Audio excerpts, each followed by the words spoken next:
This is Yoruba land, the homeland of the Yoruba people.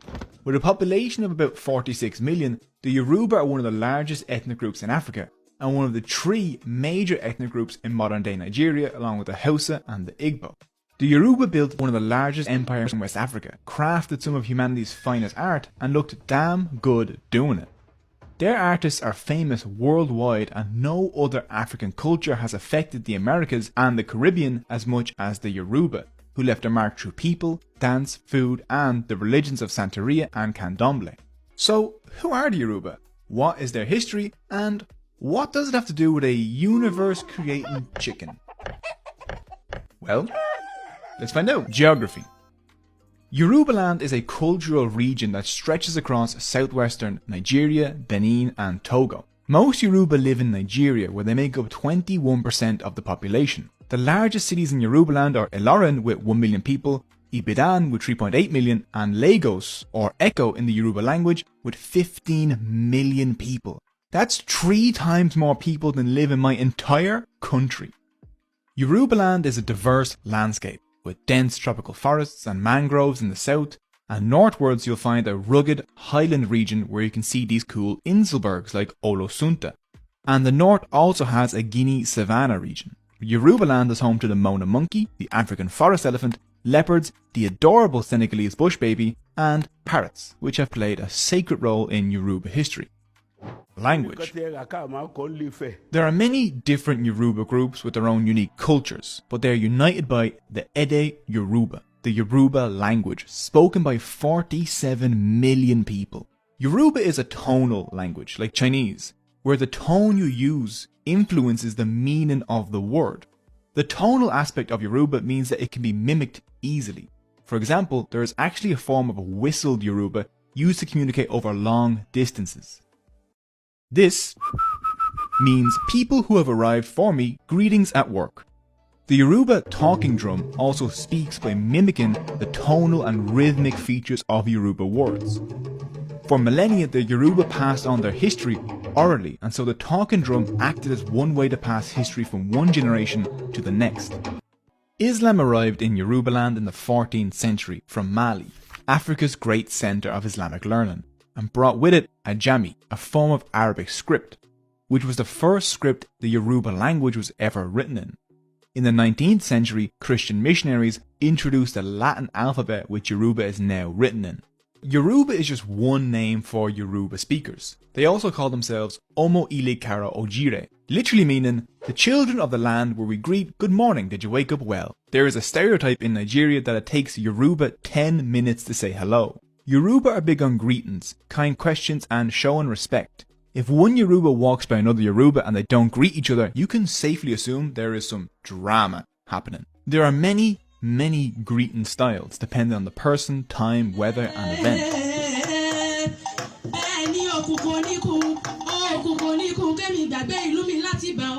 The most basic hello is simply pele or epele.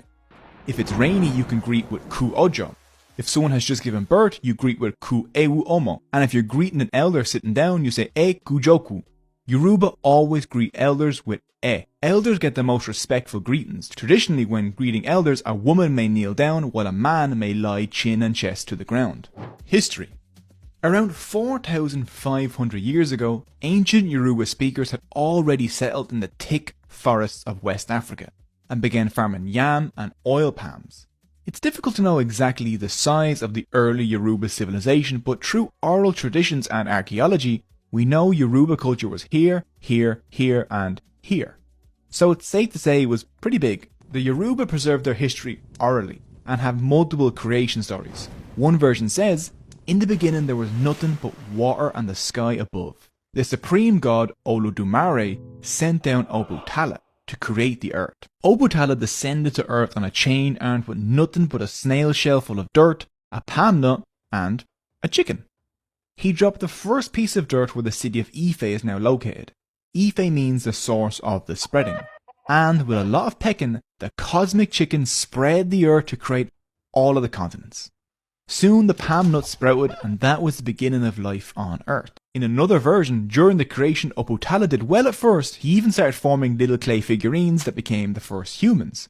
But Obatala got really drunk on some palm wine and couldn't finish the job of creation, and so the god Oduduwa finished it for him. It took about 4 days for the world to be created, and so the Yoruba calendar is made up of a 4-day week. Oduduwa is recognized as the father of the Yoruba people, and Ife is their symbolic center. Around the 700s BCE, the Yoruba were already producing iron. This was a huge development, one, because they somehow discovered ironworking before bronze, which has driven historians mad for years now, and two, because iron slaps. With iron hoes, machetes, axes and other tools, the Yoruba pushed the dark, dense forests away from their settlements. This opened up new farmland, settlements expanded and trade grew. Iron was crucial. One of the Yoruba's most important gods, or Orishas, was Ogun, the god of iron and blacksmiths, also called the creator of civilizations. As the thick forests turned into thriving farmland, the once separate towns joined together forming Ilu, something we could compare to city-states. At their centre was the Afin, which was the palace of the Oba, or king. Right next to the palace was the main market, the Oja Oba. The rest of the city radiated out from there. The Yoruba became one of the most urbanized groups in ancient Africa, and what do urban societies have? Craftspeople, blacksmiths, weavers, sculptors, and all sorts of specialized professions. These masters of wood, stone, clay, and metal would travel between Ilus looking for work. The market was central to Yoruba life and was well organized with guilds and unions where both men and women could participate, but where women had a special place in trade, having at least one elected Iyaloja, or mother of the market, who represented the traders in the Oba's palace. The Yoruba traded widely on the trans-Sahara and West African trade routes. The most traded resources were yams, salt, iron, herbs, leather, palm oil, palm wine, raffia products, textiles, and the cola nut. That's the nut that was used to make the original Coca-Cola, along with cocaine. Most Yoruba cities had multiple shrines and beautifully maintained gardens, and were surrounded with massive mud walls. One settlement called Sungbo's Eridu, built by Queen Belixu Sungbo around 1000 CE, had a 160-kilometer wall and ditch defense system. This required moving about 3.5 million cubic meters of earth, 1 million more than the pyramids, and formed a ring covering an area of about 2,000 square kilometers. That's 50% larger than modern London. This was one of the largest building projects in history. It was hidden by hundreds of years of rainforest growth, but is now joining other great African engineering marvels such as the pyramids, Timbuktu's mosques, and Great Zimbabwe. All these settlements were having a pretty chill and relaxed time, but then in the 10th century, Oduduwa came. He was probably a leader from one of the smaller settlements around Ife, but then he decided to move his people a little closer to Ife. But he didn't want to bother with all the alliances and politics in place, so war. This caused a lot of death, destruction, stabbing, maiming, some slapping probably, and Oduduwa was winning. The chiefs of Ife panicked and sent Obutala, the king of Ife, to negotiate with Oduduwa. Apparently, Obutala was really bad at it since he was constantly drunk, which, wasn't great. The negotiations went nowhere. Seeing this, people flipped to Oduduwa's side. He won the war and became the king of Ife. As king, Oduduwa gave Ife the political hierarchy, structure and bureaucracy a city of its size needed. So you might remember the names Obutala and Oduduwa from the creation of the universe, and that's because it is them. In the Yoruba religion, important living people were deified and became Orishas. In the centuries after Obutala and Oduduwa, many other remarkable people would enter the heavenly realm as Orishas. The rich and now organised city of Ife attracted immigrants, and by 1300 CE, Ife had around 100,000 inhabitants, and its industry produced iron, glass and other valuable goods. The artists at Ife around 1200 to 1400 CE crafted some of humanity's greatest pieces of art, such as the incredibly naturalistic Yoruba stone and metal sculptures.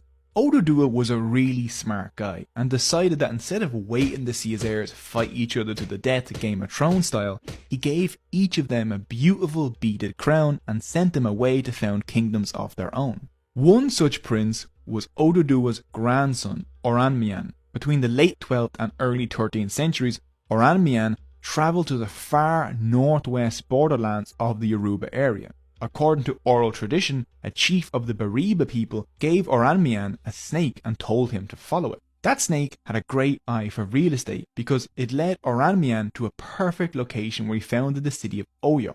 The artists at Ife around 1200 to 1400 CE crafted some of humanity's greatest pieces of art, such as the incredibly naturalistic Yòrùbá stone and metal sculptures.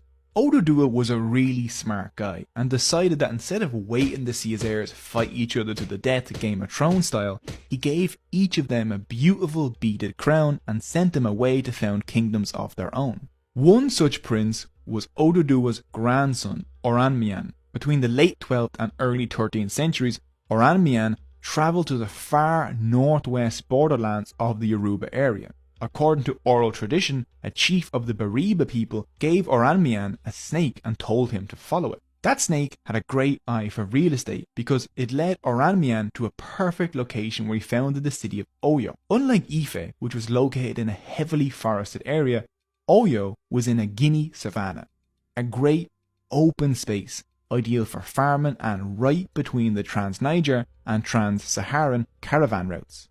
By the end of the 16th century, the city of Oyo transformed into a powerful empire using imported horses. Yeah, horses, which is weird since horses and tropical Africa don't really go together. The disease-carrying tsetse fly likes to infect any large animal in the area with a horrible case of death. This made horses ridiculously expensive, but by taxing trade routes and producing valuable goods, the Oyo were rich enough to import horses from North Africa and over the scorching Sahara Desert. Using their cavalry forces and reportedly the best bone in Africa, the Oyo Empire conquered vast stretches of territory. The emperor of Oyo was called the Alafin of Oyo. The Alafin was not always the son of the previous Alafin and was not always male. A council of 7 chiefs called the Oyo Messi elected the Alafin from a pool of princes. The Oyo Messi was led by the Bashurun, or Prime Minister. They represented the interests of the empire and were supposed to prevent the Alafin from becoming a tyrant. The Oyo Messi's power was then checked by the Ogboni, a council of chiefs, and by the Eso, a group of high-ranking generals. And get this for checks on power. If the Alafin was doing a bad job, the Oyo Messi would vote and then send the Bashurun to present an empty calabash to the Alafin saying, "The people reject you, the gods reject you, and the earth rejects you also." The Alafin was expected to commit ritual suicide when this happened. This system of checks and balances kept the empire stable for centuries. By the middle of the 18th century, the Oyo were the largest empire in West Africa, connected to international markets and had tribute flowing in from conquered kingdoms. But with big empires comes big trouble. As the empire was at its peak in 1754, an ambitious Bazurun called Gaha conspired with the Oyo Messi to seize power for himself. He managed to get 4 successive Alafins to commit ritual suicide. Gaha's plot went on for 20 years. His scheme only came to an end in 1774 when the Alafin Abidun executed Gaha. Alongside this, in the 15th and 16th centuries, Europeans arrived at the coast looking for humans to traffic, which created an insatiable demand for slaves. Compared to other states, the export of enslaved people from Yorubaland was small between 1500 and 1750. Legally, only convicted, hardened criminals could be enslaved, and the Yoruba did not enslave or even go to war with other Yoruba frequently. The peace the Oyo maintained kept Yoruba people off European slave ships. But things changed by the late 18th century. The Oyo peace was over and they were expanded. The peak of the slave trade and the Oyo military expansion overlapped, and the Oyo transformed into a large slave trading power by conquering their neighbours, mainly the Nupe, Bariba and Aja, and selling the war captives to middlemen traders at the coast, who then sold them to European and American slave traders. This business caused several revolts. Alongside these internal problems, the Oyo came under pressure from a Fulani invasion from the north. The empire cracked and the resulting implosion of the Oyo left its people vulnerable to raids by neighbouring societies like the Dahomey and the Nupe. So while kings and generals got rich off slavery, and the greed of nobles brought the empire to its knees, it would be the average Yoruba that paid the price. Yoruba captives poured into the Atlantic slave trade in the first quarter of the 19th century. The collapse of Oyo led to 8 decades of warfare that devastated Yorubaland, which left them wide open for, you guessed it, imperial. It's the British again! In 1851, Britain bombarded and sacked the Yoruba city of Lagos. Before the turn of the century, most of West Africa was under either British or French rule. The 19th century saw Christian missionaries arrive and convert millions of Yoruba to Christianity, sending the Yoruba religion into decline. All the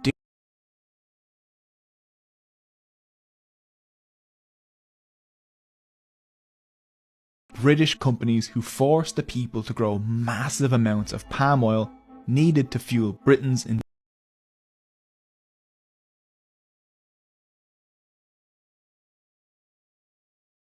Nigeria took its place.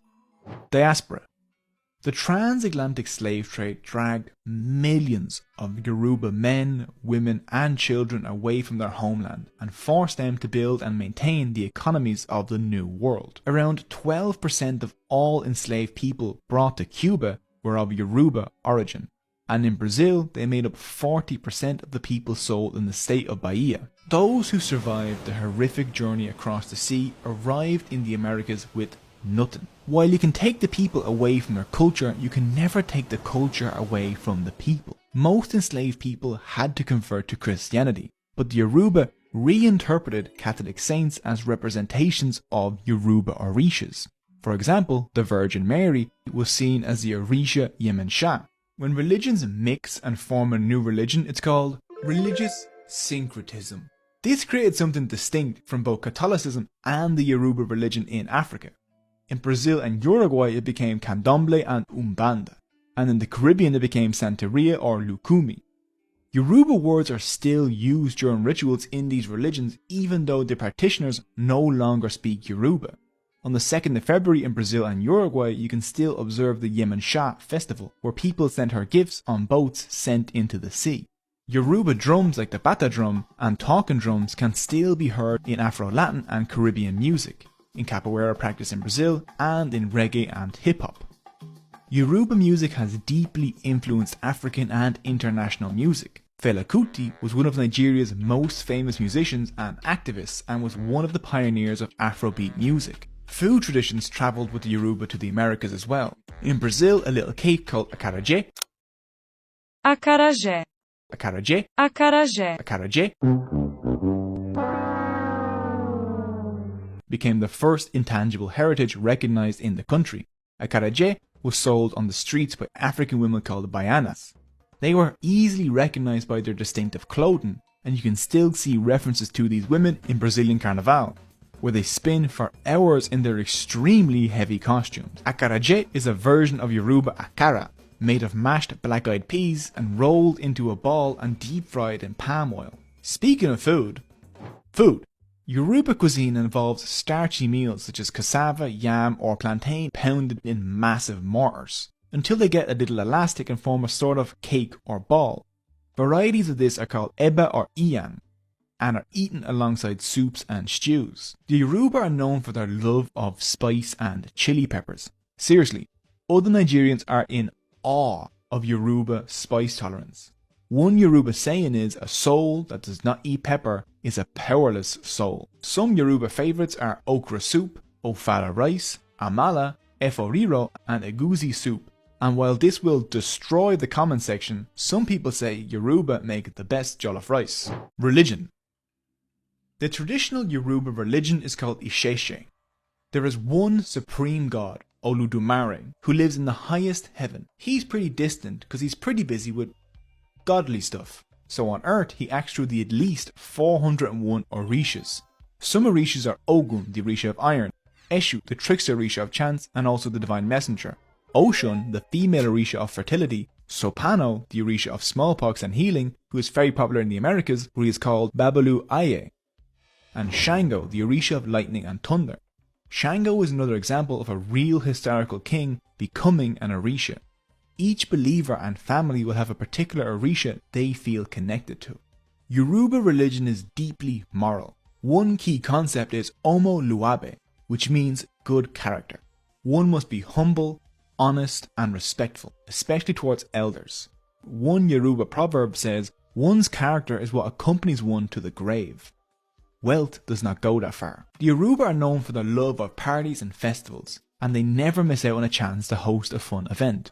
Yoruba will throw a party to celebrate the success of a previous party. Yoruba weddings are known for their high fashion, dancing, huge guest lists, drumming, unique greetings, and of course, spraying money on the bride and groom. Today, roughly 90% of Yoruba are either Christian or Muslim. The Yoruba are a fairly unique ethnic group in Africa because they are almost split 50-50 between being Christians and Muslims. Families can have members of both religions, and Yoruba tend to be less extreme on religious issues in Nigeria. A large number of Yoruba people continue to practice their traditional religions through festivals like Gelede. During this festival, the dances are performed by men, masquerading as elaborately costumed male and female figures. During this festival, you'll hear agogo bells, sekere, and talking drums. During the Egungun festival, the Yoruba worship dead ancestors as masked individuals impersonate the dead, and during the Osun Osogobo festival, the city is cleansed. Fashion. The Yoruba are a fashionable people and take immense pride in their colourful, well-made clothing. One of the oldest traditions is the use of an indigo dye to make a patterned cloth called adire, dating back to at least the 11th century. Another very traditional Yoruba textile is aso ike. This technique was created around the 15th century, and today it's still used for special occasions and ceremonies like weddings. Some traditional clothing includes the women's iro, a kind of wrap skirt, and the buba, a blouse. The men wear agbada, a robe, and sokoto, trousers. And let's not forget the very important matching headpieces worn by both men and women. The men's cap is usually the fila, but it's the women's headpiece, the gele, that steals the show. It's made of a long piece of cloth draped in a particular way and wrapped around the head. Of course, the looks wouldn't be complete without beads, usually necklaces and bracelets. The Yoruba are a bead people. They love beads. Beads in the crowns, beads in their body, beads on the walls, beads everywhere. Legends say that the walls of King Oduduwa's palace were encrusted with beads. Although the palace didn't survive to our time, the tradition of giving relief to walls with beads was very strong and is still done today. Now, all around the world, millions of Yoruba people, most of them still living in West Africa, but also the millions of descendants of those brought to the Americas, and modern Yoruba that have moved abroad, still fight to keep their traditions alive. And today, you'll still find Yoruba people greeting the world with their vibrant culture, food, music, and fashion.